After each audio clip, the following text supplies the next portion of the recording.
हरि ओम नमो नारायण ओम श्रीं सूर्याय नमः हरि ओम ब्रह्मा मुरारी त्रिपुंतकारी भानु शशि भूषितो उदयस्य गुरुस्य शुक्र शनि राहु केशव सर्वे ग्रह शान्ति ग्रह भगवन्त हरि ओम नमो नारायण जय दर्शक महानुभावहरू आज यहाँहरूलाई म यो ग्रहहरूको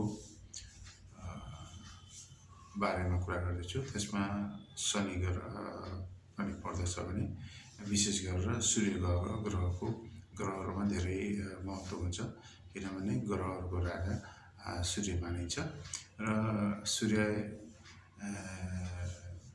विश्वविख्यात ग्रह हो। यो ग्रहको प्रभाव व्यक्तिमा निकै ठुलो भूमिका रहेको हुन्छ। यो सूर्य ग्रहलाई जगतको आत्मा पनि भनेर भनिन्छ। यसो गर्नाले सूर्य ग्रहलाई हामीले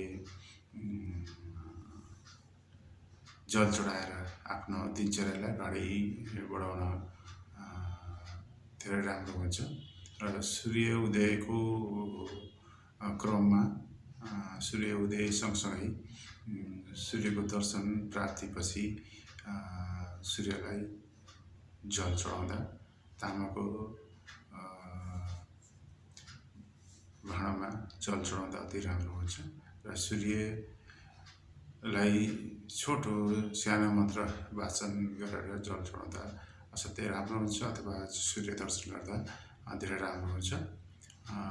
त्यो मन्त्र रहेको छ ओम श्रीं सूर्याय नमः, ओम श्रीं सूर्याय नमः, ओम श्रीं सूर्याय नमः भनेर हामीले जल अर्पण गऱ्यो भने पनि त्यसबाट व्यक्तित्व प्रभावमा धेरै राम्रो हुन्छ। व्यक्तिको जीवनचर्या शुभ बनेर जान सक्छ, शुभ बनेर जान्छ। यसो गर्नाले हामीले सूर्यलाई जल अर्पण गर्न जरुरी छ र सूर्यको जल अर्पण पछि दिनचर्या सुरु गर्दा सूर्यको जस्तो प्रभाव र सूर्यको जस्तो तेजस्वी व्यक्तिको जीवनमा त्यसको चाहिँ नि प्रभाव परेको हुन्छ भन्ने कुरा ज्योतिषशास्त्रमा उल्लेख गरेको कुरा म यहाँहरूलाई राखेँ। आजलाई यति नै गर्दै यहाँसँग बिदा चाहन्छु। हरि ओम तत्सत्।